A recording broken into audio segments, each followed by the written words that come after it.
Alors, je suis le docteur Pauline Delahaye, vous pouvez m'appeler Pauline Delahaye, vous pouvez m'appeler Madame Delahaye, vous pouvez m'appeler Docteur Delahaye, vous pouvez m'appeler M-Dame, j'ai rien compris, ça marche aussi. Il n'y a pas de souci avec ça. Aujourd'hui, on va essayer de parler de la science et de la méthode, c'est-à-dire la science de la méthode et la méthode en science, ou plutôt, comment savoir qu'on sait ce qu'on sait quand on sait quelque chose. Voilà, ça a l'air un poil compliqué, vous inquiétez pas, on va le faire.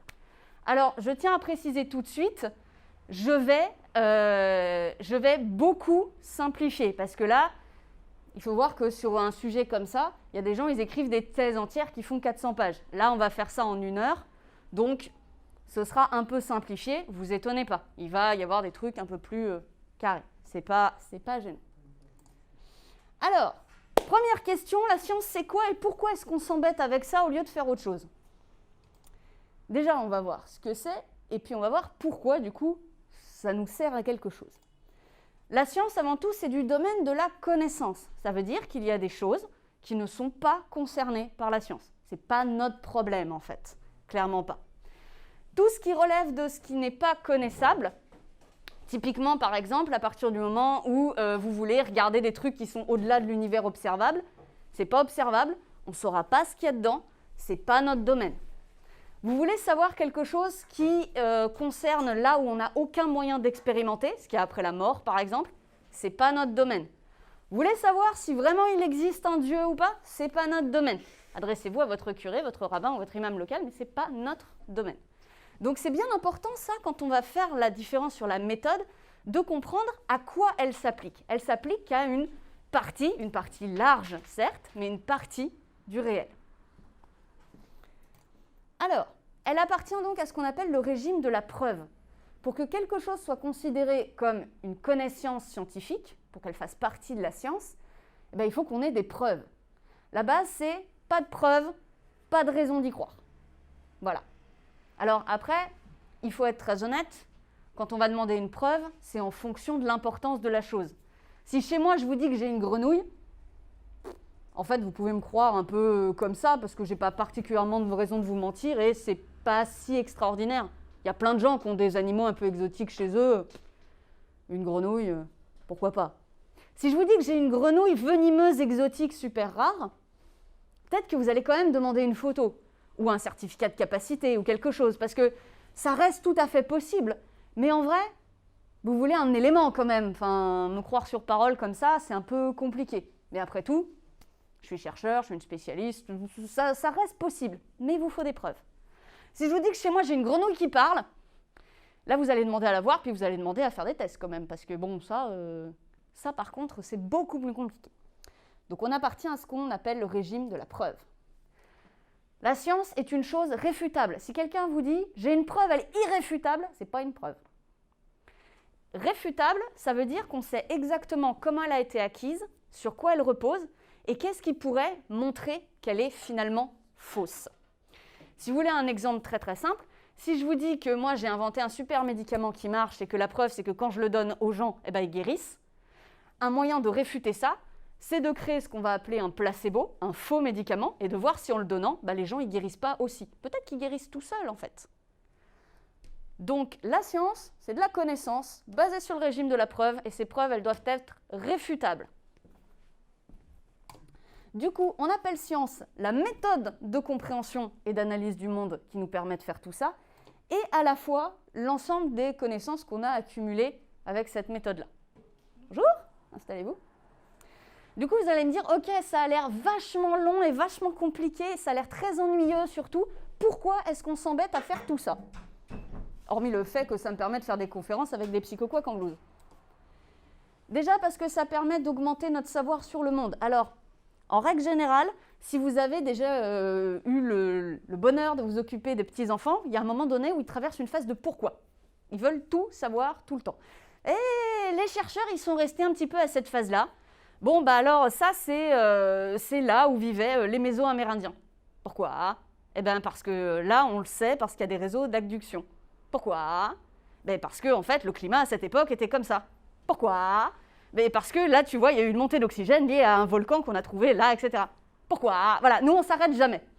Donc c'est augmenter le savoir sur le monde. Il peut n'y avoir pas d'autre but que ça, juste savoir plus de choses. Il peut y avoir aussi la volonté de trouver des solutions à des problèmes. Au hasard, complètement au hasard. Imaginez qu'il y a un nouveau virus qui apparaisse. Imaginez que ça commence à se répandre chez les humains et embêter tout le monde. Bon, eh ben, on aimerait bien qu'il y ait une solution à ce problème-là.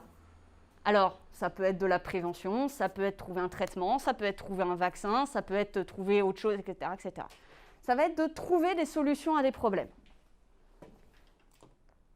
Ça peut être aussi d'inventer des technologies. Ce n'est pas forcément un problème à un moment donné. Ça peut être simplement l'idée de « ça marche déjà bien, et si ça pouvait marcher encore mieux ?»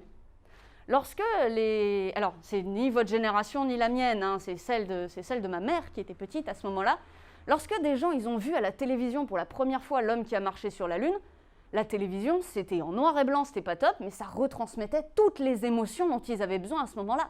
Les premiers pas de l'espèce sur une autre planète. C'était incroyable. Bon, c'est pas une planète réellement, c'est une lune, mais vous pensez bien que les gens à ce moment-là s'en fichaient. Pour eux, c'était juste incroyable.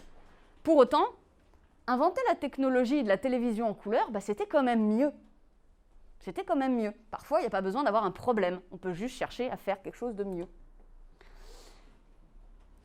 Pourquoi est-ce qu'on s'embête plus précisément à utiliser le régime de la preuve et quelque chose de réfutable avec de la méthode? L'idée, c'est de permettre à tout le monde d'arriver au même endroit si on prend le même chemin. Alors, qu'est-ce que ça veut dire? Ça veut dire que globalement, si j'ai une expérience, avec cette expérience, je trouve un résultat.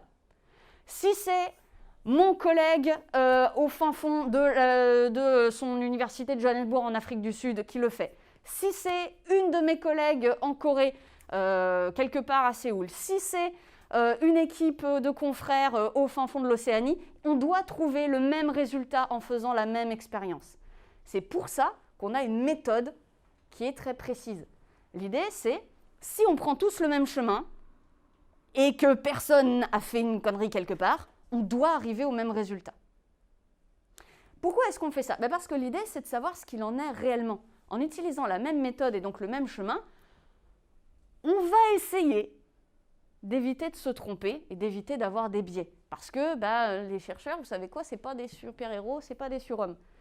On a tous des biais à nous, des biais de culture, des biais religieux, des biais liés à notre sexe, à notre race, etc. On en a tous en tant qu'humains. Et plus on a une méthode qui peut être répliquée partout par des gens très différents, de cultures différentes, de sexes différents, de backgrounds différents, moins on a de risque de se tromper.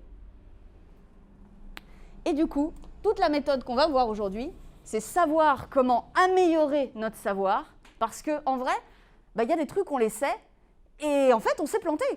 La science, c'est pas beaucoup de eureka. La science, c'est beaucoup de « Eh Michel, ça devait vraiment faire ça, ce truc ?» Voilà, il faut vous rendre compte de ça. On se plante tout le temps, mais on a une méthode qui permet de nous rendre compte quand est-ce qu'on se plante et de corriger et de faire mieux à chaque fois. Et pour ça, il faut suivre la méthode, et ça va permettre de se tromper le moins possible. Ça ne permet pas, attention, d'avoir raison à tous les coups. Jamais. Ça permet juste de se tromper moins que d'habitude si on ne l'utilise pas. Comment ça va marcher? Alors, avant de vous expliquer ça, un tout petit mot sur ce qu'on va appeler la métacognition. Ça a l'air très compliqué comme mot comme ça, il ne faut pas vous en faire. La métacognition, c'est savoir qu'on sait ce qu'on sait. Alors, et c'est ça qui est important en science. En science, on va avoir 3 catégories, réellement. Il y en a une 4e, je vais vous en parler à la fin. Tout d'abord, je sais que je sais. Par exemple, je sais que la capitale de la Colombie, c'est Bogota. Voilà, je le sais. Et je sais que j'en suis absolument sûre de ça. Il n'y a pas de souci. Il y a ce que je crois que je sais. En vrai, si vous me donnez une carte de... J'ai jamais été très bonne en géographie, hein, c'était pas vraiment mon meilleur score au bac. Si vous me donnez une carte de l'Amérique du Sud, je crois que je sais placer la Colombie du premier coup. Mais franchement, je ne parierais pas mes cheveux là-dessus, quoi, clairement. Mais je crois que je le sais. Il y a ce que je sais que je ne sais pas. Je n'ai aucune idée de combien il y a d'habitants en Colombie. Et encore moins à Bogota. Et je sais que j'en ai aucune idée. Je sais qu'il ne faut pas me poser la question. Que si jamais vous allez à Qui veut gagner des millions et que vous avez ça, c'est pas moi qu'il faut appeler sur un coup de fil à un ami. Je le sais. Voilà, ça c'est les 3 grandes catégories. Et il y en a une qui est un tout petit peu traître et qui va nous ramener tout le tas des pseudo-experts, machin, qu'on a tout le temps. Je ne sais pas ce que je ne sais pas. Et alors là, en toute logique, je n'ai pas d'exemple à vous donner, parce que par définition, je ne les connais pas. Il y a plein de choses que je ne sais pas sur la Colombie, et il y en a que je ne sais tellement pas que je n'ai même pas d'idée que ça existe. Je ne sais même pas que j'y connais rien. Ok, je sais qu'il y a des habitants en Colombie, et je sais que je ne sais pas combien ils sont. Mais j'y connais rien sur leur culture, j'y connais rien sur la nourriture, j'y connais rien sur les textiles là-bas. Il y a sans doute plein de trucs dont j'ai même pas idée que j'y connais rien.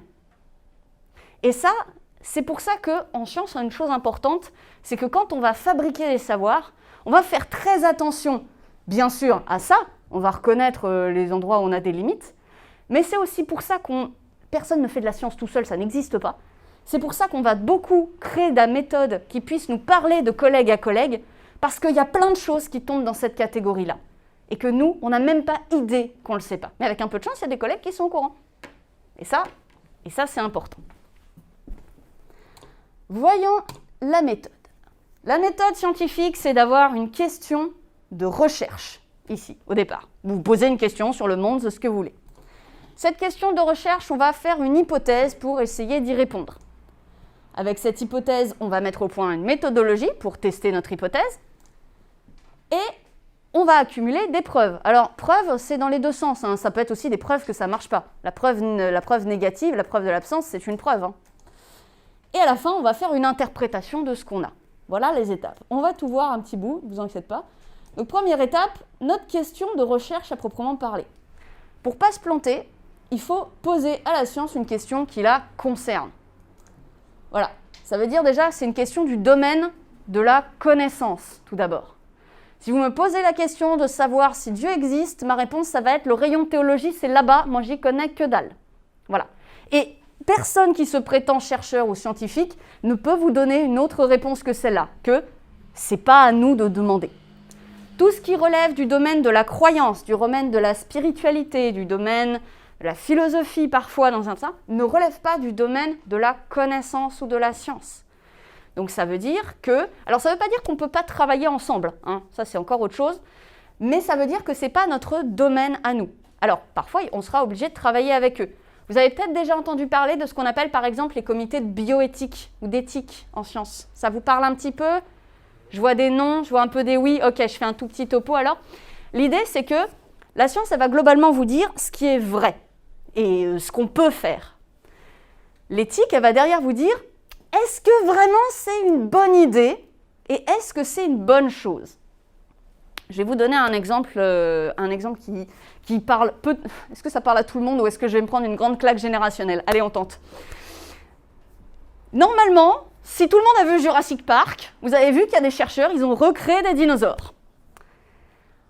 Bon, est-ce que c'était une bonne idée ? Voilà, tout le monde on est d'accord que non. Alors, il y en a qui seront peut-être d'accord que oui, sinon on n'aurait pas eu Jurassic Park, qui est un des meilleurs films de tous les temps, peut-être, d'accord ? Mais ça restait pas une bonne idée. L'idée, c'est qu'il y a ce qu'on peut faire et il y a ce qu'on doit faire. De la même manière, on en reparlera un petit peu après lorsque je vous parlerai des différents types d'expérimentation et pourquoi est-ce que certaines sont choisies dans certains cas parce que l'autre ne pourrait pas être éthique. L'idée, c'est que ce n'est pas parce qu'on peut faire des choses ou parce qu'elles sont vraies que ce sont des choses qui sont bonnes ou qui sont à faire. Un autre exemple, et alors là j'en parle, c'est un sujet qui est... Ouais. Qui sont moralement acceptables. Oui, ou qui sont moralement acceptables, ça marche aussi. Je vais vous parler d'un sujet, alors là c'est un ami qui travaille sur ce sujet, donc vous n'avez pas idée d'à quel point c'est touchy. Lorsqu'on travaille sur la pédophilie, j'ai un ami qui étudie ça, un collègue qui étudie ça au Danemark, plus précisément. Bon, les études qu'il a en ce sens et les études des autres confrères tendent à montrer que ces gens-là sont nés comme ça. C'est leur nature d'être comme ça. Est-ce que c'est une bonne chose ? Non. Non. Et toute la société s'accorde à dire que c'est non. Ça n'est pas parce que c'est naturel ou c'est vrai ou c'est ancré que c'est une bonne chose. Et ce sont deux choses très différentes. Très, très différentes. Donc, l'idée là, c'est la connaissance, c'est nous. Ça n'empêche pas qu'on travaille avec les autres, mais la connaissance, c'est nous. Il ne faut pas nous demander si quelque chose est bien. Il ne faut pas nous demander si c'est une bonne chose, si c'est moral, ou si c'est ce qu'il y a de plus vrai, etc. Nous, on cherche ce qui est vrai. Voilà. C'est à peu près tout. Alors ça fait beaucoup moins rêver d'un coup comme ça, mais voilà. C'est pour ça que nous, on n'est pas du domaine de la croyance. Il faut poser une question de recherche qui n'a pas de postulat non démontré. Bon, alors ça a l'air très compliqué comme ça, mais c'est une manière de dire que quand Guylaine de la Conta demande « Oui, mais quand même, comment ça se fait que le vaccin contre la rougeole, il donne l'autisme ?» La question de base, elle ne marche pas. Elle ne marche pas parce qu'elle a un postulat non démontré, à savoir que le vaccin contre la rougeole ne donne pas l'autisme. Donc tu ne peux pas te demander pourquoi, en fait. Déjà, il y a un problème ici, dans ton postulat. Donc, l'idée, c'est d'avoir une question qui relève de notre domaine et qui repose sur quelque chose d'à peu près solide à la base. Et surtout, il faut se rendre compte que nous, on va beaucoup demander du comment ou du est-ce que et très peu du pourquoi. Si vous demandez comment est-ce que les différentes formes d'humains ont évolué jusqu'à arriver à Homo sapiens, ça, on va pouvoir répondre. Alors, on va avoir des généticiens qui vont montrer comment les lignées avancent, on va avoir des paléontologues qui travaillent sur les squelettes, on va avoir parfois des anthropologues qui vont montrer comment est-ce que telle culture ont pu se croiser, etc. Si vous demandez pourquoi l'humain a évolué, ça, c'est pas notre domaine. Il n'y a pas de pourquoi réellement. Alors, s'il y en a un, il relèvera peut-être du domaine de la religion, du domaine de la spiritualité. Ce sera peut-être un pourquoi à chercher là, mais ce n'est pas notre domaine. Nous, le pourquoi, il n'y en a pas vraiment. Nous, c'est comment ça se passe, ou est-ce que ceci s'est passé comme ça, ou est-ce que ceci est vrai, ou est-ce que machin. Ça va plutôt être pour les questions ouvertes. Comment est-ce que ça fonctionne? Et ça va plutôt être pour les questions fermées, type oui, non. Est-ce que ça fonctionne? Et pourquoi? C'est pas trop notre truc. Voilà. Et surtout, on va poser une question à la fois. Alors, ça a l'air hyper laborieux, et je le sais que c'est encore plus flagrant en cette période où on trouve que la science, elle avance vraiment pas vite alors qu'il y a urgence, bordel. Bon. Mais pour faire bien la méthode, il faut répondre à une question à la fois. Sinon, on obtient des données qui se mélangent, on n'arrive pas à trier et on donne des mauvaises réponses. Il faut se rendre compte que même si ça a l'air lent, en fait, on gagne du temps en prenant une question à la fois et en ayant une réponse à la fois, plutôt qu'en posant toutes les questions en même temps et ensuite en essayant de trier des données qu'on n'est même pas sûr qu'on va obtenir une réponse qui soit correcte. En réalité, ça, c'est la méthode la plus efficace. C'est long, quand même. Je n'ai pas dit le contraire, mais on n'a pas mieux. Voilà, il faut bien s'en rendre compte. Donc, une fois que j'ai posé ma super question, on va travailler sur l'hypothèse. Alors, des hypothèses, il y en a de plusieurs types, mais globalement, il y en a deux. Ce qu'on va appeler l'hypothèse nulle, ça ne veut pas dire qu'elle est genre toute nulle, hein, ça veut dire que c'est l'hypothèse 0. Et les autres, voilà, globalement. L'hypothèse nulle, c'est d'abord, on va essayer de se prouver qu'on a tort. Alors, comment ça fonctionne? L'hypothèse nulle, c'est une fait de dire, bon, j'ai l'impression qu'il se passe ça, tel phénomène. Bon, ça se trouve, je me plante. Eh bien, la première chose, c'est qu'on va partir du principe que je me plante. Et si et seulement si j'arrive à réfuter mon hypothèse nulle, eh bien, on passera à autre chose. Mais tout d'abord, on va essayer de prouver qu'on a tort. Pourquoi? Eh bien, parce que prouver qu'on a raison, déjà, ça tend à tomber dans beaucoup de travers humains. On a toujours envie de montrer qu'on a raison, hein, voilà. Et puis parce que ça va permettre d'abord d'écarter plus facilement une hypothèse. On peut toujours prouver qu'on a tort. Souvenez-vous, nos preuves, elles doivent être réfutables. Donc d'abord, on va s'attaquer à la réfutation. Mettons que je cherche mon nouveau traitement, je teste mon traitement et je me dis, tiens, celui-là, là, je suis sûr qu'il marche. Première hypothèse à faire, hypothèse nulle. Non, ça ne marche pas, c'est les patients, ils guérissent tout seuls ou c'est de l'effet placebo. Première chose, on va faire. Et là, l'idée, ça va être, très bien, je vais essayer de prouver que mon hypothèse nulle a tort. Et comment je vais faire ça? Eh bien, je vais faire ça d'une manière qui est très très simple. En l'occurrence, là, sur une hypothèse nulle, je vais confronter deux groupes et je vais essayer de voir si vraiment il y a une différence. Dans le cas des médocs, c'est très très facile. Vous prenez un groupe de patients, vous leur donnez le médicament, vous prenez un autre groupe de patients, vous leur donnez un placebo et puis vous observez la différence. Voilà. S'il n'y a pas de différence, eh ben, on ne peut pas exclure l'hypothèse nulle. S'il y a une grosse différence, ben là, on va se dire, très bien, là, c'est pas possible. Là, c'est pas possible de conserver l'hypothèse nulle. Elle est plus probable. Pourquoi est-ce que je fais ça? Eh bien, je fais ça avant tout parce que c'est quelque chose, vous avez vu, qui est assez facile à réfuter, l'hypothèse nulle. Donc, on va toujours partir, en fait, de l'hypothèse la plus facile à réfuter.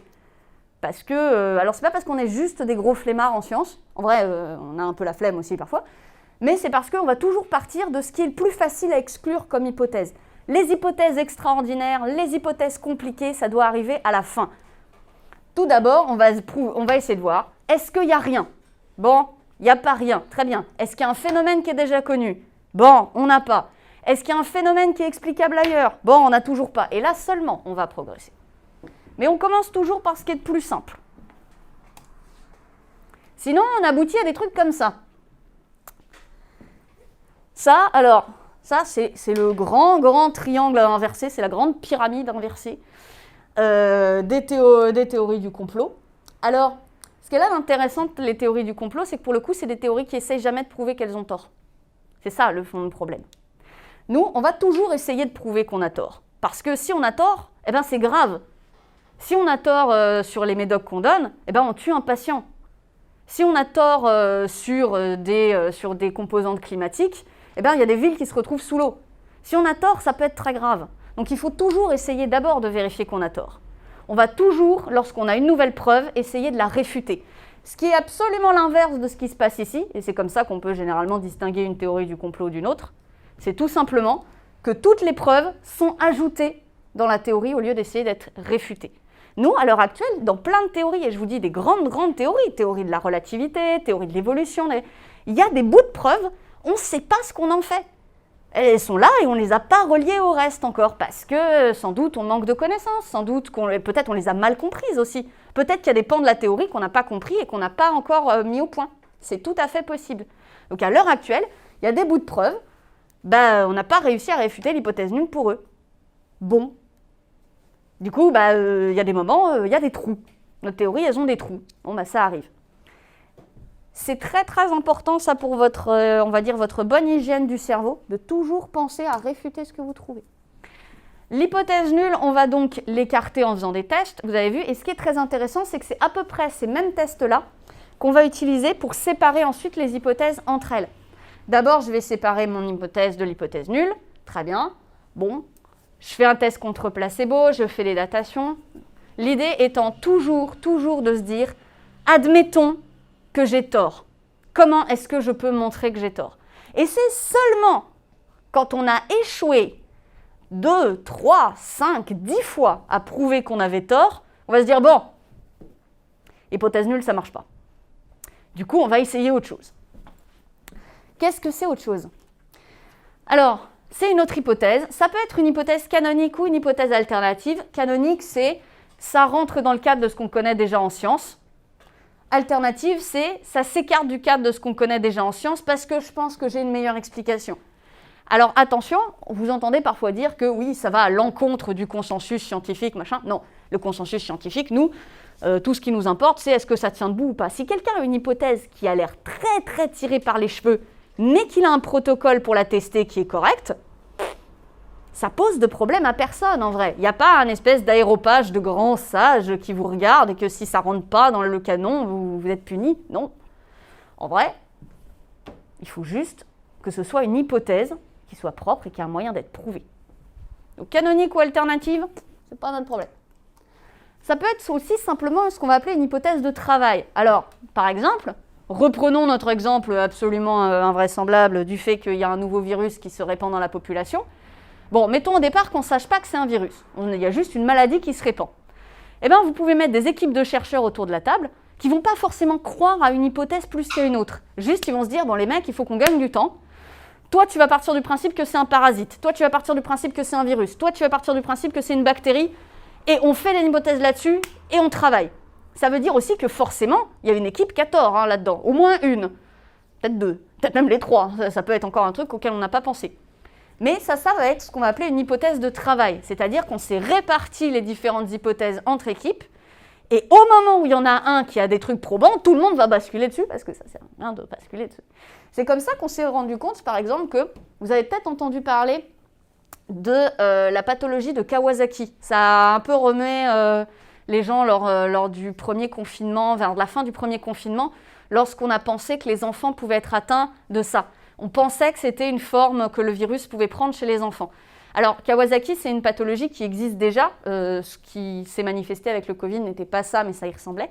Kawasaki, c'est une pathologie qui existe déjà chez les populations.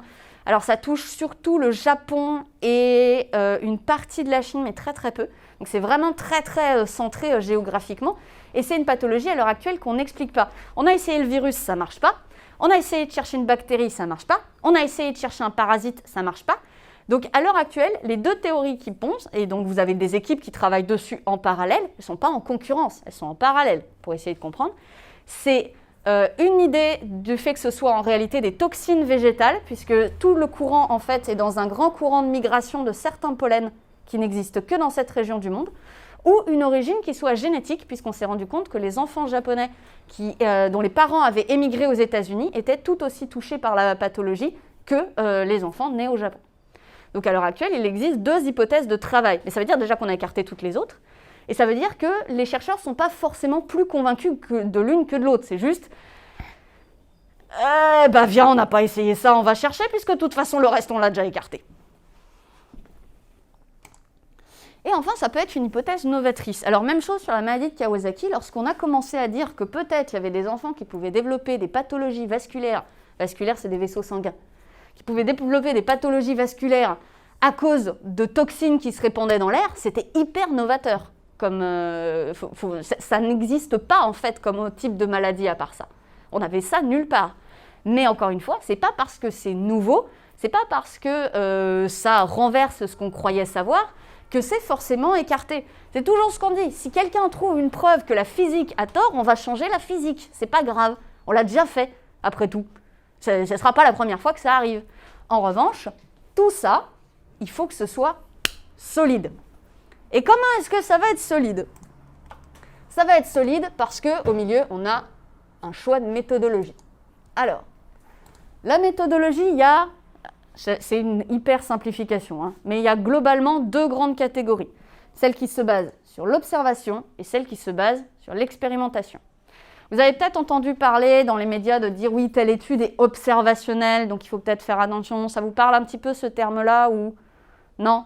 Bon, c'est pas grave, on va refaire le tour, il n'y a pas de souci. Le principe de observer, c'est de dire bon ok, j'interviens pas dans un truc, je vais juste observer ce qui se passe, on va noter plein de choses, on va prendre plein de données, et puis ensuite on va essayer d'en tirer des conclusions. C'est comme ça qu'il y a des patients qui se sont dit bon, si moi, par exemple, je me fais vacciner et que j'ai des effets secondaires après, je vais signaler ça à la pharmacovigilance. La pharmacovigilance, elle ne fait aucune expérimentation. Elle récupère simplement des données, des signalements, et on observe dans une population générale. Et par exemple, on a observé qu'il y avait certains types de vaccins qui, lorsqu'ils étaient donnés avec plusieurs, puisque vous pouvez en avoir plusieurs parfois, à certaines personnes qui avaient déjà des pathologies auto-immunes, celles-là faisaient plus d'effets secondaires. Bon, une fois qu'on a observé ça, on s'est dit, très bien, on va changer la notice et on va dire, chez ces patients-là, il faut faire chaque injection séparée. Voilà. Donc, des fois, on peut avoir du savoir qui vient de ces observations-là. C'est moins puissant, bien sûr, que l'expérimentation, parce que, souvenez-vous, on a dit que quand on expérimente, on fait des groupes séparés, on contrôle, etc. Là, on n'a pas beaucoup de contrôle. Donc, vous allez me dire, mais si c'est moins bien que celle-là, pourquoi est-ce qu'on fait ça? Alors, pourquoi est-ce qu'on fait ça? Il y a manifestement trois raisons. La première, c'est pour ce qu'on risque de beaucoup trop perturber. Moi, à la base, quand j'étudie le comportement de certains animaux, vous vous rendez bien compte que je ne peux pas juste les mettre dans une boîte, dans un labo, et d'attendre qu'il se passe la même chose que dans la nature. En toute logique, ce n'est pas ce qui va se passer. Quand on a étudié pendant très longtemps le comportement des grands singes, on les étudiait en laboratoire. Forcément, on trouvait des trucs qui n'avaient rien à voir avec ce qu'était leur comportement dans le milieu naturel.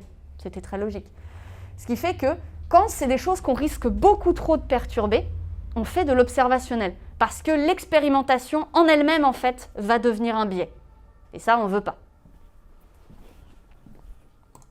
En deux, ça va être, et on en a parlé, pour tout ce qu'il n'est pas éthique d'expérimenter.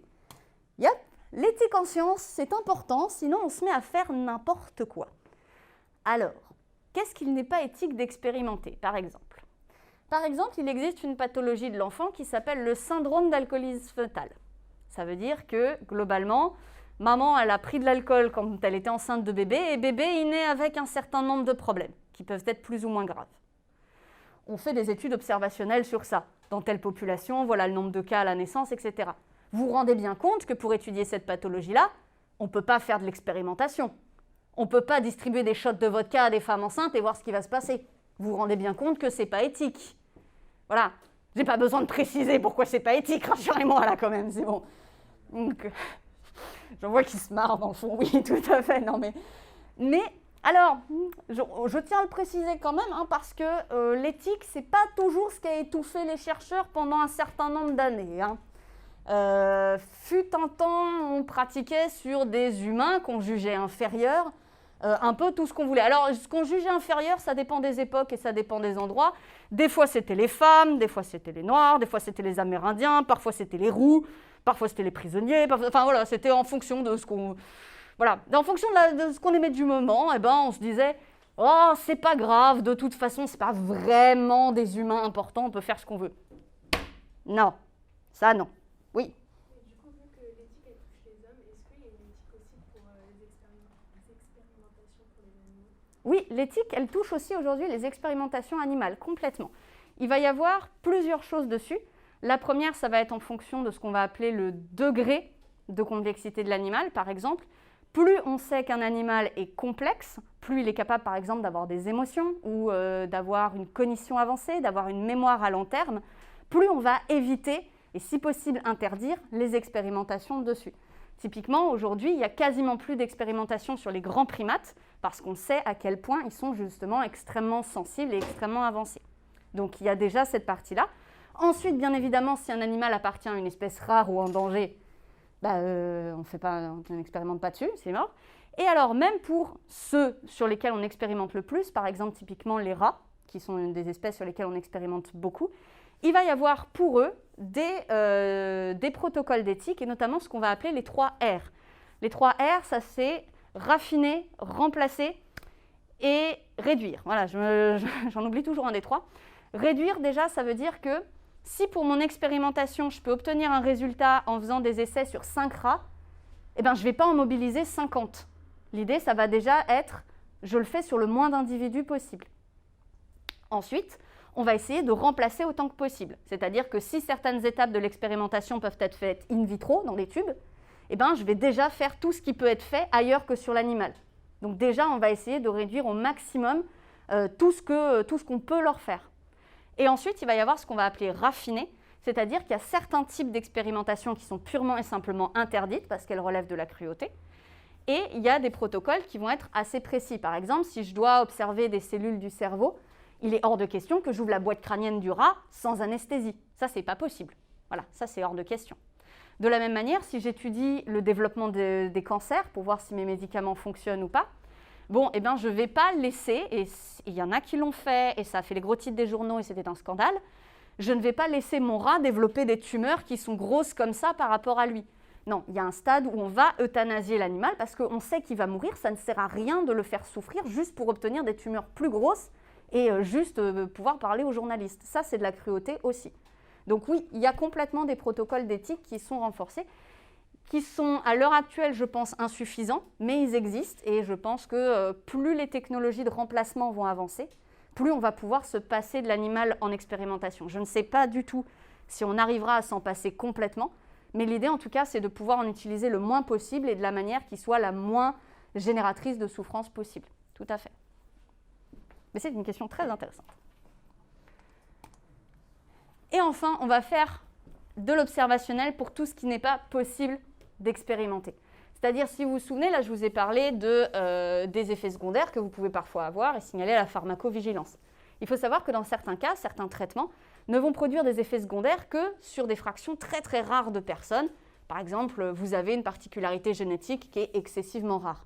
Bon ben ça, on ne va jamais pouvoir le tester parce que ça voudrait dire qu'il faudrait tester 60 millions d'humains sur une expérimentation. C'est absolument pas possible. Il y a des choses, elles sont beaucoup trop rares, on ne pourra les voir qu'en observationnel. Même chose, on peut toujours dire si un vaccin fonctionne sur une personne, on regarde avec les anticorps, on voit s'il développe une immunité, etc. Mais pour développer l'immunité générale, il va falloir de l'observationnel. Ce n'est pas possible d'expérimenter. Sinon, ça veut dire, par exemple, imaginez, ça veut dire qu'on vaccine tout le Nord et on ne vaccine pas tout le Pas-de-Calais et puis on les enferme avec des murs, comme dans le mur de Berlin, pendant 5 ans et on attend de voir ce qui se passe. Vous voyez bien que c'est pas possible. Clairement, c'est pas possible. Ça rejoint un peu le c'est pas éthique d'ailleurs, mais là même d'un point de vue logistique, c'est pas possible. Donc pour tout ça, on fait de l'observationnel. Et quand on fait tout ça en observationnel, ça n'est pas une sous-méthode, ça n'est pas la méthode de seconde zone qu'on peut avoir. C'est ce qu'on aura de mieux dans ces circonstances-là. Quand on va faire de l'expérimentation, en revanche, c'est pour avoir des résultats précis. Je veux tester un médoc sur ma pathologie là, que je suis en train d'essayer de soigner, encore plus si je sais que cette pathologie, il y en a qui en guérissent par eux-mêmes, donc je sais qu'il va y avoir des choses qui sont des effets précis qu'il faut que je mesure, il me faut une expérimentation. En observation, on ne va pas pouvoir voir ça. J'ai envie aussi parfois de tester une hypothèse prédictive forte. Qu'est-ce que ça veut dire ? Je vais vous parler de Monsieur Higgs. Monsieur Higgs est un physicien qui, il y a des années de ça, s'est dit « bon bah très bien, voilà les équations qu'on a en physique à l'heure actuelle au niveau de la physique quantique. Avec tout ça, moi je fais une théorie comme ça, voici mes équations, et je prédis l'existence d'une particule qu'on a appelée le boson de Higgs. » Mais au moment où il fait ses calculs, la technologie pour vérifier si ça existe, elle n'existe pas du tout encore, elle n'est pas au point absolument. Mais ce qu'il dit, c'est voilà mes calculs, si j'ai raison, en faisant telle ou telle et telle expérimentation, on trouvera cette particule qui répond à tel critère et ce sera le boson. C'est une hypothèse qui est prédictive très très forte parce que ça veut dire voici tous mes calculs, voilà comment la trouver, voilà le résultat que vous devez avoir. Il n'y a qu'à suivre la feuille de route. Et sur ça, on fait de l'expérimentation. Alors pour être honnête, Higgs, comme tout bon chercheur, bon, il était très convaincu de ce qu'il faisait, mais il n'était pas sûr à 100% de ça. Ce qui faisait qu'il avait un petit peu peur quand même, lorsqu'on a construit les premiers collisionneurs de particules, il avait un petit peu peur que l'expérience elle se plante et que du coup il ait passé 50 ans de sa vie sur des recherches pour rien. Donc voilà. Et quand ils ont fini par le trouver, puisqu'ils ont trouvé le boson de Higgs, c'est pour ça que c'est une belle histoire, et qu'ils sont allés lui dire, il ne pensait pas réellement que ce serait une découverte qui serait faite de son vivant. Pour lui, c'était quelque chose qu'il avait prédit, et on le trouverait 30 ans, 50 ans après sa mort, quand la technologie aurait évolué, quoi. Mais voilà, donc lui, c'était une hypothèse prédictive forte, et il a eu raison, et c'était bien, parce que c'est toujours un grand drame de se rendre compte qu'on a passé 40 ans de sa vie à croire n'importe quoi. Lorsqu'on fait des expérimentations, on peut les faire de manière différente. Et ça, c'est quelques termes que vous avez peut-être entendus ces derniers temps, donc je me suis dit que ça valait le coup de revenir un petit peu dessus. Randomiser contre placebo en double aveugle, c'est peut-être des choses que vous avez un petit peu entendues. Donc oui, non, je vois des... Non, pas forcément. Ok. Randomiser, ça veut dire qu'on va faire des groupes. Mettons, j'ai mon groupe médicament et j'ai mon groupe pas médicament. Voilà. Je vais tester si, avec le médicament, ils guérissent mieux. Mais je ne vais pas les répartir comme ça en me disant, bon, bah, je sais pas, ceux à gauche et puis ceux à droite, et puis on va faire ça. Non, on va les répartir, nombreux, complètement et parfaitement au hasard. Et pas au hasard nous, parce qu'en réalité, nous, on n'est pas très bons à faire du hasard, au hasard de l'ordinateur. Pourquoi ? Parce que quand on a un grand nombre de patients et qu'on les répartit complètement par hasard, eh bien, statistiquement, on a des chances d'avoir autant de femmes que d'hommes dans les deux groupes, autant à peu près de fumeurs dans un groupe que dans l'autre, à peu près la même moyenne d'âge dans un groupe que dans l'autre. L'idée, c'est que les deux groupes aient des chances d'être les mêmes. Et que du coup, si j'ai un facteur différent, eh bien, il s'explique par ce que je suis en train de tester, à savoir ma molécule. Il ne s'explique pas par le fait qu'il y a plus de fumeurs dans un groupe ou que la moyenne d'âge n'est pas la même. Le contre-placebo. Alors, c'est quoi un placebo ? Oui ? C'est un médicament qui est sans effet. Ouais. On va dire aux patients qui le prennent qu'il a un effet et psychologiquement parlant, ça va faire comme si c'est censé le guérir en fait. Le médicament en fait, il est factice. Alors oui, c'est un médicament factice, tout à fait. Ça, c'est vraiment le bon terme. L'idée étant, effectivement, de provoquer un certain nombre d'effets psychologiques qu'on appelle aussi parfois les effets contextuels, dont on sait qu'ils existent chez le patient, et de voir du coup si entre nos patients qui prennent les médicaments plus l'effet contextuel et l'effet contextuel tout seul, eh ben, on observe une différence qui du coup serait due aux médicaments. Alors, les gens ont parfois un peu des doutes sur le placebo en disant « ouais, mais s'il n'y a rien, ça ne doit pas faire d'effet tant que ça, etc. » Le placebo, c'est quelque chose d'extrêmement puissant Et pour vous en parler, je vais même vous parler de l'effet inverse, qui est l'effet nocebo.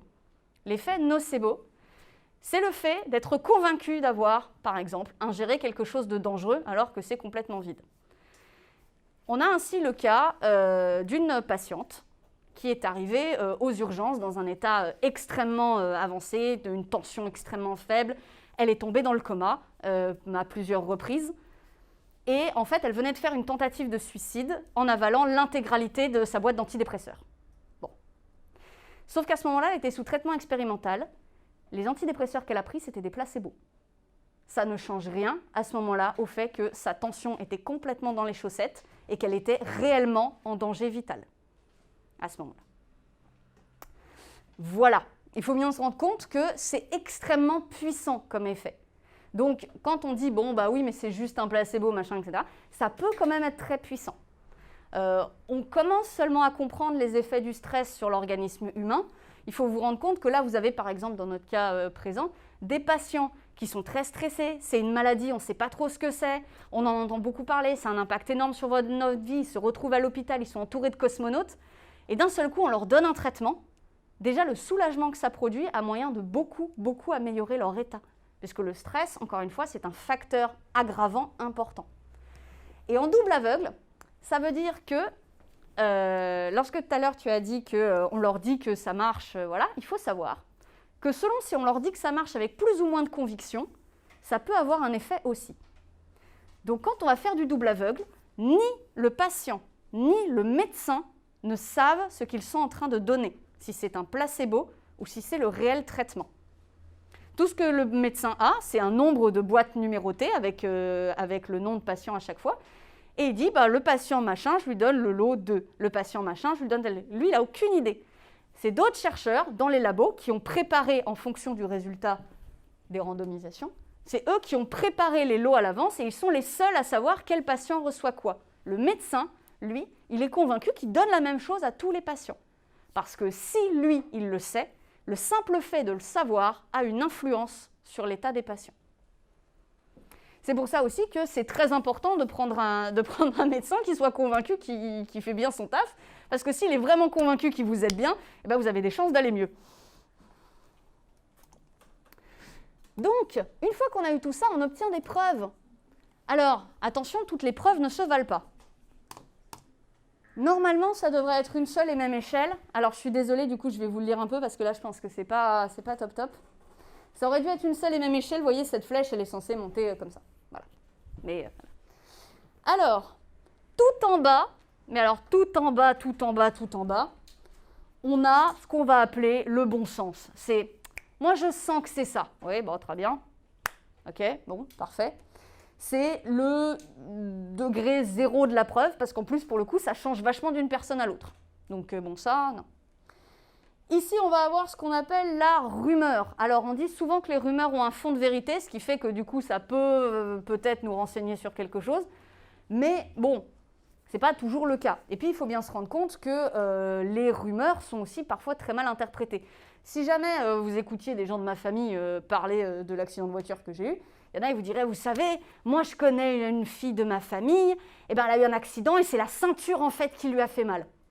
Oui, parce qu'elle m'a empêché de me balader dans le pare-brise, c'est sûr. Et oui, j'ai eu les côtes enfoncées avec la ceinture de sécurité. Pour autant, ce n'est pas la ceinture qui est dangereuse. C'est jamais la ceinture réellement qui occasionne les blessures. Ça vous occasionne juste des blessures moins graves que de passer à travers le pare-brise et d'aller vous jeter devant la falaise. Derrière, on va avoir la sagesse populaire. Alors ça, c'est intéressant parce que parfois, on a dans la sagesse populaire ce qu'on appelait de la collection de savoir que les gens ont acquis un petit peu, ils ne savent pas trop comment. Donc dedans, il y a du vrai, et pas que. Donc il faut vraiment faire le tri. Et ça va être compliqué de faire le tri. Ici, il va y avoir le témoignage. Alors le témoignage, ça peut être le témoignage de quelqu'un d'autre qui vous dit « moi j'ai vu ça », etc.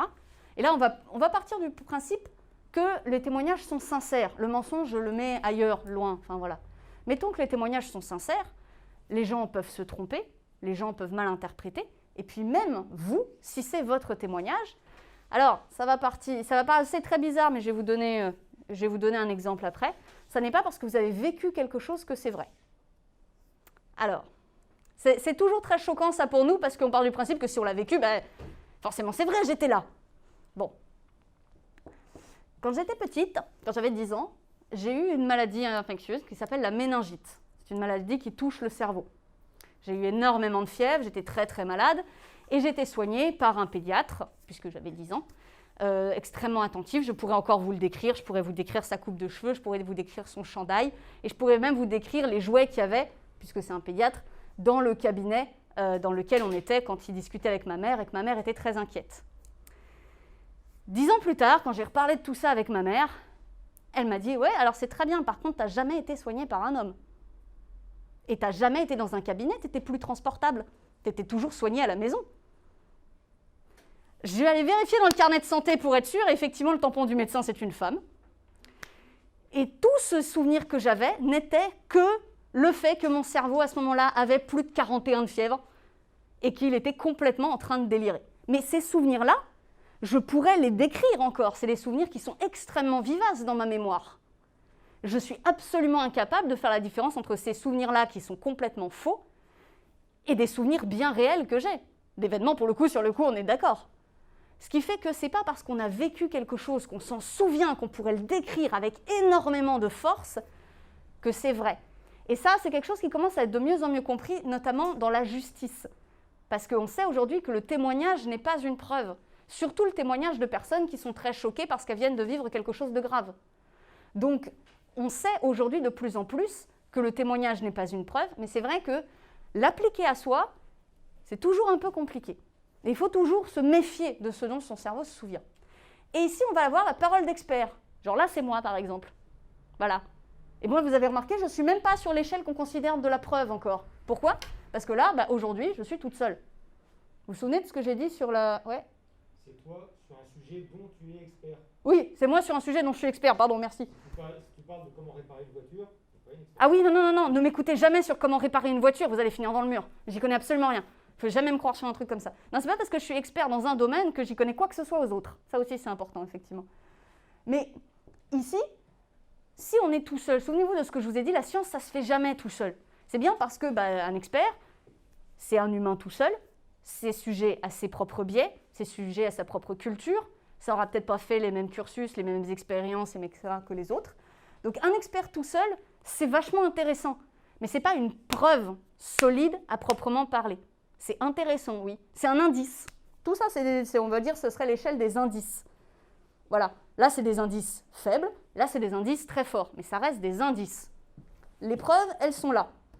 Tout d'abord, là, c'est une publication scientifique. C'est une étude toute seule. Moi, j'en ai fait plein des études comme ça, qui sont publiées dans des journaux.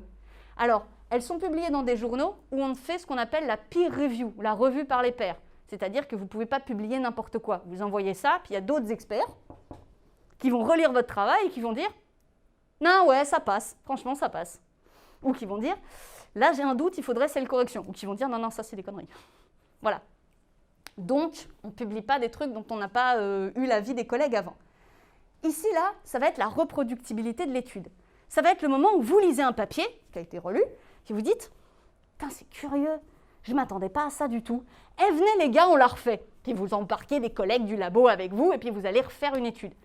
Quand on a refait l'étude 2 ou 3 fois et qu'on tombe à peu près sur les mêmes résultats, on commence à se dire « Là, ça commence à être solide. Là, c'est bien, c'est intéressant. » Et à la fin, tout en haut ici, vous allez avoir la méta-analyse. La méta-analyse, c'est des collègues qui vont s'asseoir dans un bureau, ils vont collecter toutes les études qui ont été faites sur le sujet et ils vont en tirer une analyse globale. Et ça regroupe parfois des dizaines et des centaines d'études. Du coup, ça a beaucoup de puissance parce que si vous avez des biais dans une étude, ça va être compensé ailleurs. Donc forcément, vous allez avoir quelque chose qui est plus fiable. Et au bout de tout ça, on obtient le consensus scientifique. Alors, consensus scientifique, il n'y a pas une grande table du consensus scientifique comme la table ronde dans Kaamelott où on se mettrait tous en se disant « Bon, maintenant, c'est ça ». C'est plus, on va dire, quelque chose sur le fait qu'on a multiplié les méta-analyses dessus et voilà ce sur quoi on est tous tombés d'accord. Mais, et c'est important de le souligner, dans l'interprétation, le consensus, ça n'est pas quelque chose figé. C'est quelque chose qu'on passe son temps, en fait, à révolutionner, on va dire. Parce que vous avez un consensus, soit, mais la science, elle ne s'arrête pas une fois qu'il y a un consensus. Sur un sujet, on continue à faire des découvertes, tout le temps. Parfois, ces découvertes, elles sont cohérentes avec ce qu'on savait, et Et parfois, on obtient un hiatus. C'est-à-dire qu'on va se dire, là, si le consensus est vrai, il y a quelque chose qui coince. Ça, c'est pas possible. Il y a quelqu'un qui se trompe ici. Ou alors, il y a un truc qu'on n'a pas compris. Du coup, comme on est taquin et qu'on a que ça à faire, on fait de nouvelles hypothèses. On se dit, bon, bah, très bien. Hypothèse 1, le hiatus vient parce que les découvertes sont fausses ou les études sont biaisées. Hypothèse 2, il y a un problème dans le consensus. Hypothèse 3, les deux ont raison et c'est quelque chose d'autre. Dans la théorie générale, par exemple, qu'on n'a pas compris. Par exemple, si vous regardez sur la relativité, tout le monde est à peu près d'accord sur le fait que la gravité, ça fonctionne. Ça, il n'y a pas de problème. Voilà, le consensus, il est solide. Il y a plein d'hiatus qui viennent de la physique quantique, des découvertes qui sont faites en physique quantique, qui sont très solides aussi. On se doute que, en fait, la vérité, elle est quelque part par là. Il y a un problème dans la théorie générale, quelque chose qu'on n'a pas compris. Une fois qu'on fait ces hypothèses, si la technologie le permet, on refait des études, et les études, soit elles confortent le consensus, en disant finalement voilà ce qui s'est passé, soit elles aboutissent à un nouveau consensus en disant ok, on s'était planté, voilà on a rebricolé le truc, voilà ce qui se passe. Donc il faut bien se rendre compte que le consensus c'est un truc qui est en pleine révolution tout le temps, tout le temps, tout le temps. Et heureusement parce que sinon on s'ennuie. Et il va bientôt être l'heure de vous laisser. Je vous laisse du coup quelques contenus qui sont bien pour une hygiène du cerveau. Alors je suis désolée pour la Tronchambier s'il me regarde, mais clairement ils ne sont pas du tout passés ici. La Tronchambier est là. Hygiène mentale que vous avez ici, Monsieur Sam, ils sont sur Facebook, ils sont sur YouTube. Ils ont d'excellentes vidéos, notamment sur l'ensemble des biais cognitifs et sur la manière dont on fait de la méthodologie. Et pourquoi est-ce qu'on fait de la méthodologie scientifique? Monsieur Sam est particulièrement intéressant dans le sens où c'est ce qu'on appelle un ancien tenant. C'est-à-dire qu'il était à l'époque partisan de certaines théories de pseudosciences qui ne résistaient absolument pas à la méthode. Et ça l'embêtait qu'on le ridiculise avec ça. Et il s'est servi de la méthode scientifique pour essayer de prouver ses croyances. Et il les a démontées à ce moment-là. Et il s'est rendu compte qu'il y avait un souci. Et c'est vachement intéressant comme parcours. Je pense que je peux vous laisser des petites choses comme ça. Ouais. C'est un cas intéressant de démonstration d'une hypothèse nulle. Il voulait prouver qu'il avait tort et il a fait des... Et il a réussi. Et ah ben non, en fait j'ai tort. Donc, du coup, ce qui est une démarche tout à fait rationnelle, je change de croyance puisque celles que j'ai ne sont pas bonnes. Donc je change d'avis parce que c'est toujours mieux de changer d'avis quand on se rend compte qu'on a tort. Vous avez dans la même catégorie Astrocept, Serge Brett-Morel, qui lui est un ancien astrologue et qui voulait se servir de la méthode scientifique pour faire le tri dans sa discipline, puisque pour lui, il y avait des choses qui étaient bonnes et des choses qui étaient fausses dedans. Il voulait se servir de la méthode scientifique pour faire le tri dans sa discipline et montrer qu'est-ce qui était vrai dans l'astrologie et qu'est-ce qui n'était pas. Et on va dire, accidentellement, il a tout foutu par terre. Donc du coup, c'est quelqu'un qui est très intéressant à étudier aussi et je vous encourage beaucoup à aller lire leur contenu. Voilà. Oui, il faut faire une différence entre astrologue et astronome. Ah oui, L'astronome étudie les astres stellaires, les étoiles, les machins. L'astrologue, il te dira que tu as la lune dans la maison du lion et que du coup, demain, tu rencontreras ton fantôme. Ça reste moins. Voilà.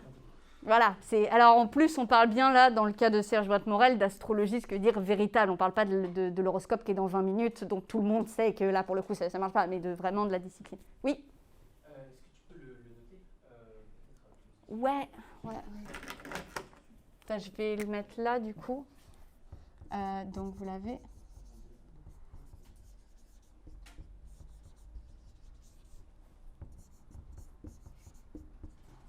Alors, vous m'excuserez, j'écris excessivement mal. Voilà. Lui, alors, il est plus actif en conférence et il est présent sur Facebook aussi. Les vrais qu'on peut trouver sur YouTube avec beaucoup de contenu, facile, j'ai envie de dire, à pratiquer dans le sens où vous avez parfois des formats très longs, mais parfois des vrais formats courts. Si vous avez juste 5 minutes à perdre en attendant le bus et envie d'écouter un truc un peu sympa, ça peut être cela plutôt. Voilà. Yep. Je vous remercie beaucoup d'avoir été aussi attentifs. Vous pouvez toujours m'écrire là si vous avez des questions qui vous arrivent plus tard. Mais en attendant, est-ce qu'il y a des questions? Je vais me bouger là. Alors, oui. Madame, c'est vrai, l'animal, le cochon, Et pour faire des expérimentations sur l'homme, vu que c'est un animal qui se rapproche très proche, enfin, qui est très proche de l'homme, bah, les résultats sont concluants. Alors, le cochon est effectivement un animal qui est très très proche de l'homme. Alors, ça dépend dans quel domaine pour le coup. Mais dans certaines fonctions physiologiques, effectivement, on le fait, notamment tout ce qui est les fonctions hépatiques, c'est-à-dire ce qui concerne le foie. Il faut savoir que pendant un temps, on faisait comme ça ce qu'on appelle des exogreffes, c'est-à-dire qu'on greffe aux humains des greffons qui ne viennent pas d'autres humains, c'est-à-dire qui viennent d'une autre espèce. Le problème qu'on a, c'est que par exemple, si vous avez des problèmes de reins, vous pouvez être placé sous dialyse. Vous avez une machine qui filtre votre sang, etc. etc. On ne sait pas se faire la même chose pour le foie. Donc parfois, on a utilisé, le temps que la personne récupère ou régénère, des foies de cochon. Parce qu'effectivement, le cochon filtre le sang dans le foie de la même manière que nous à peu près. Donc oui, on a des résultats qui sont assez bons, mais ce n'est pas valable pour tout. Déjà parce que vous avez vu la forme d'un cochon. Vous voyez bien que, par exemple, l'organisation des organes, elle n'est pas faite de la même manière. Donc, ça a des limites, c'est un modèle qui a des limites. Mais c'est un modèle qui est très proche de l'humain, ce qui d'ailleurs fait qu'on surveille beaucoup, puisqu'on parle épidémie, on surveille beaucoup toutes les épidémies qui arrivent par la peste porcine, par exemple. On la surveille de très très près, parce que ça fait partie des pathologies qui ont le plus grand risque de passer à l'homme, puisque justement, c'est des espèces qui sont très proches, en réalité. Donc, tout ce qui est les zoonoses qui peuvent passer à l'humain, sont surveillées de très près et le porc en fait, est clairement celle qu'on surveille le plus. Oui, tu avais une question? Non, c'est bon. Ouais. Ça a été prouvé le fait que le coronavirus c'est une zoonose ou non? Alors, on en est où? J'ai pas eu accès encore au tout dernier rapport de l'OMS là-dessus. Mais clairement, les coronavirus, parce que c'est une famille de virus, faut pas oublier, c'est pas la première fois qu'ils nous mettent sur la tête et que c'est pas passé loin. Le SRAS déjà était un coronavirus, il est de la même famille d'ailleurs, ils sont vraiment juste cousins. Il y a le MERS au Moyen-Orient aussi, qui nous pose des problèmes aussi. Et à chaque fois, ce sont des zoonoses. Donc à l'heure actuelle, on n'a pas établi de preuves formelles dans le sens où l'hôte intermédiaire nous échappe encore réellement, puisqu'on a trouvé ce virus-là dans la chauve-souris. Mais il nous manque l'hôte intermédiaire, c'est-à-dire justement, l'exemple du porc est intéressant, le porc est toujours un hôte qui peut être un hôte intermédiaire. La chauve-souris ne peut pas nous transmettre un virus directement, c'est quasiment impossible. En revanche, il y a d'autres animaux qui peuvent nous transmettre et on cherche à l'heure actuelle celui qui serait l'hôte intermédiaire. Pour le SRAS, c'était la civette, c'est un truc qui est proche des furets, c'est pour ça qu'il y a tous ces problèmes avec les abattages de visons dans certains pays, parce qu'on sait que c'est un hôte intermédiaire potentiel. Pour le MERS, c'était le chameau, je crois. Oui, c'était le chameau pour le MERS. Et celui-là, il semblerait qu'on soit en train d'innocenter le pangolin. Donc, a priori, c'est peut-être pas lui. Ce qui est dommage parce qu'en vrai, moi, personnellement, ça me semblait tellement être une petite vengeance personnelle absolument géniale parce que le pangolin est juste l'animal le plus braconné au monde. Donc, je trouvais ça un peu ironique, ça avait un côté un peu, tiens, bien fait pour votre tronche. Voilà, mais a priori, c'est pas lui. Donc, c'est une belle histoire qui s'effondre. Est-ce qu'il y a d'autres questions? Oui? Non? Non? Sinon, vous pouvez toujours aller me chercher après. Eh bien, dans ce cas, je vais vous libérer. Eh bien, merci beaucoup d'avoir été aussi attentifs. C'est toujours un plaisir de vous voir.